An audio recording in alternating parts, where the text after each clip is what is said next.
Сәлеметсіздер ме, құрметті оқушылар? Мен Бекжанова Бақтыгүл Омарзаковна, Маңғыстау облысы Мұнайлы ауданы номер 7 орта мектептің өзін-өзі тану пәнінің мұғалімімін.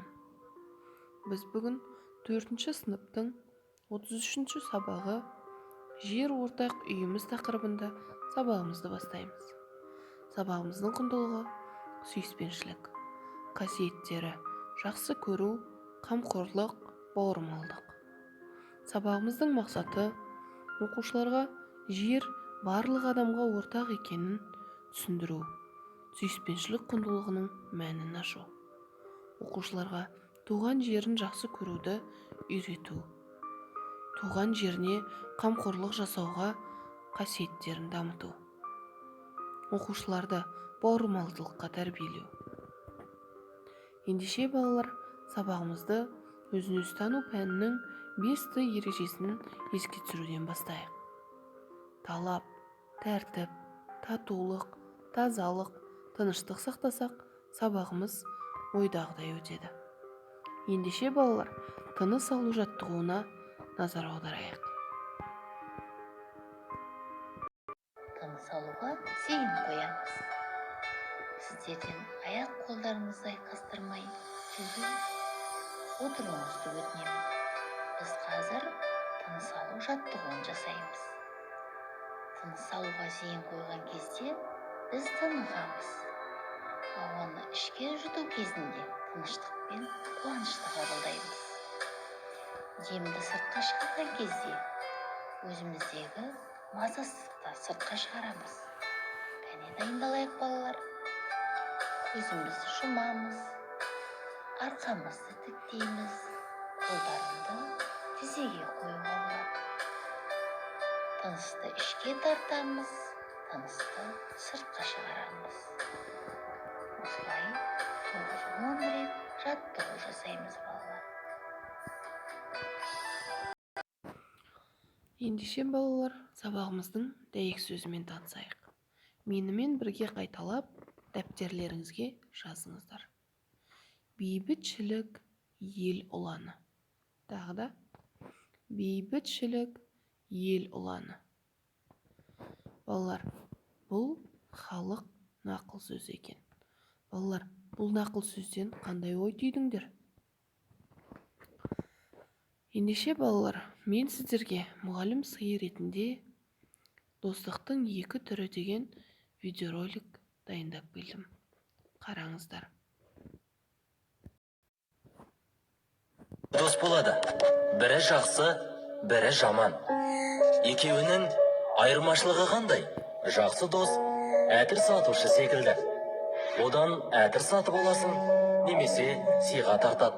Жоқ дегенде үстіңе хош иіс сіңіресің. Ал жолдасың жаман болса, көрік басушының ұстаханасында киімің шоққа күйіп, сасық иісін жұқтырғандай. Сіз кіммен доссыз? Жақсы жолдас мұратқа жетелейді. Жаман жолдас ұятқа қалдырады. Жақсы жолдас ізгілікке жетелейді. Жаман жолдас кесел мінезге үйретеді. Жақсы жолдас қателігіңді жоюға жәрдемдеседі. Жаман жолдас кемшілігіңді елге жаяды. Жақсы жолдас игілікке бұрылсаң қолпаштайды. Жаман жолдас жақсылықты көрсетпейді. Жақсы жолдас жамандыққа жібермей кес-кес дейді. Жаман жолдас жамандыққа итермелейді. Жақсы жолдастың қасында сөзің түзеледі. Жаман жолдастың қасында былапыт тілді боласың. Жақсы жолдас насихат айтады, тәрбиелейді. Жаман жолдас өтірікке үйретеді. Сіз кіммен доссыз? Балалар, достардың қандай түрі болатынын көрдік, иә? Енді қалай ойлайсыздар? Сіздің айналаңызда қандай достарыңыз бар? Жақсы жолдасыңыз бар ма? Әлде жаманды жолдасыңыз бар ма? Соны ойланып, ойға түйіңдер. Келесі шығармашылық жұмыс. Шығармашылық жұмыс оқулықтағы 146-147 беттегі 2 және 3 тапсырмаларды орындау. Ендеше балалар, сабағымыздың соңғы сәтіне де жетіп қалдық. Топпен ән айтайық.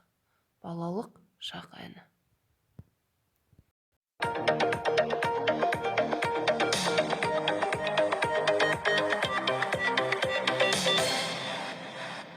Ол кездері тұнық еді таңым, таусуындай мөлдір еді жаным. Ақ таяқпен шапқылаушы шіркін, қара жолдың бұрқыратып шаңы. Сол кешегі бала күнім қайда, ойнақтаған ұқсап қолым тая. Шынымен ақ шырын шақтар сол бір, сол бір, сол бір. Енді ешқашан қайтып оралмаймын. Жағасында біз жарысқан жылға, асыр салып асық атқан қырда. Алыстады ертеңіміз жайлы, ертегіміз айналды да шынға. Сол кешегі бала күнім қайда, ойнақтаған ұқсап қолым тайда. Шынымен ақ шырын шақтар сол бір, сол бір, сол бір. Енді ешқашан қайтып оралмаймын.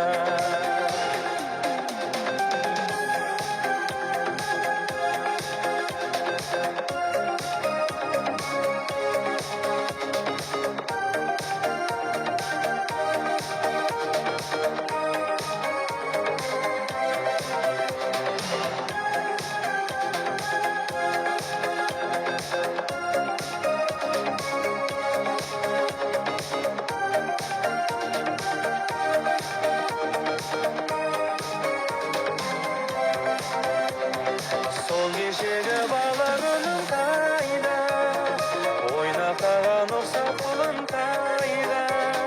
Шынымен ақ шырын шақтар сол бір, сол бір, сол бір.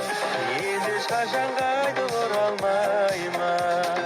Сол кешегі бала күнім қайда, ойнақтаған ұқсап қолым тайда. Шынымен ақ шырын шақтар сол бір, сол